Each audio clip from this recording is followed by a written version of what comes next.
code de la route est clair. Tout conducteur doit être en état de conduire, présenter les qualités physiques requises et posséder l'habileté ou les connaissances nécessaires. Si ce n'est pas ou si ce n'est plus le cas, ça ne veut pas dire que tout espoir de conduire est anéanti, mais qu'à tout le moins, il faudra passer un test.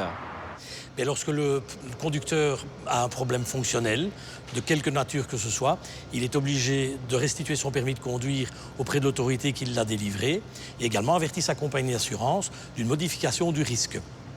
Et l'assurance peut à ce moment-là continuer la couverture, refuser la couverture ou demander à ce moment-là une attestation soit d'un médecin, soit une attestation d'aptitude qui sera délivrée par le CARA. Alors quelles sont toutes les possibilités si on ne se sent plus en état de conduire?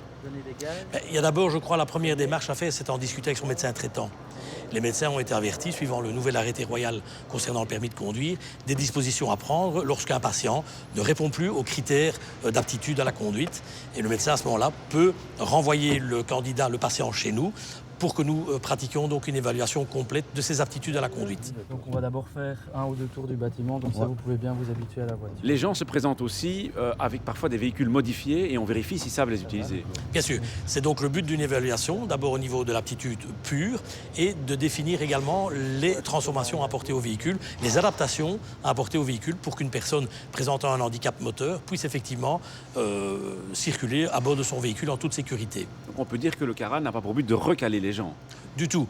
Le but, effectivement, c'est de cerner la problématique et justement de pouvoir émettre ces conditions et restrictions. J'aime bien l'expression « c'est pas noir, c'est blanc », nous avons beaucoup de gris et qui nous donne beaucoup de possibilités, justement, pour délivrer un certificat d'aptitude à la conduite. Quel genre de conditions, de restrictions peuvent aboutir? Bien, les conditions peuvent d'abord s'appliquer au niveau du véhicule, boîte automatique par exemple, commande manuelle si le candidat n'a plus l'usage des membres inférieurs, et des restrictions quant à l'usage du véhicule. Ces restrictions s'adressent plus au conducteur. On peut très bien imposer une conduite de jour uniquement, éventuellement dans un rayon de X kilomètres au départ du domicile, éventuellement éviter les autoroutes. Ce sont des restrictions qui figurent à ce moment-là clairement sur le permis de conduire et que le candidat peut à ce moment-là transmettre également aux assurances.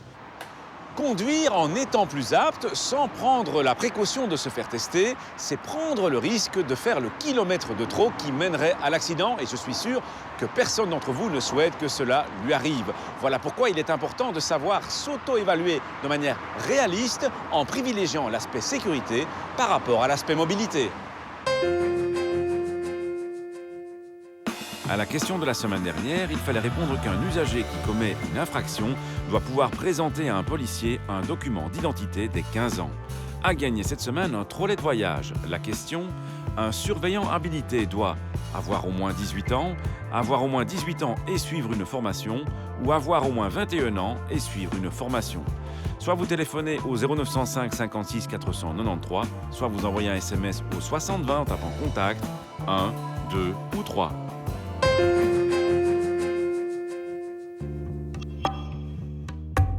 Certaines interdictions d'arrêt ont pour but de garantir la mobilité et la sécurité des usagers faibles en leur évitant par exemple de devoir passer par la chaussée ou en leur assurant une bonne visibilité. Voilà pourquoi il est interdit de s'arrêter sur un trottoir et même sur un accotement en saillie en agglomération.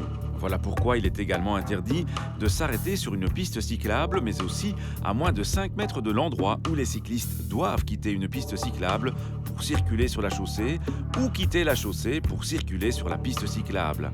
Enfin, l'arrêt sur les passages pour piétons ou cyclistes et sur la chaussée à moins de 5 mètres en deçà de ces passages est lui aussi proscrit.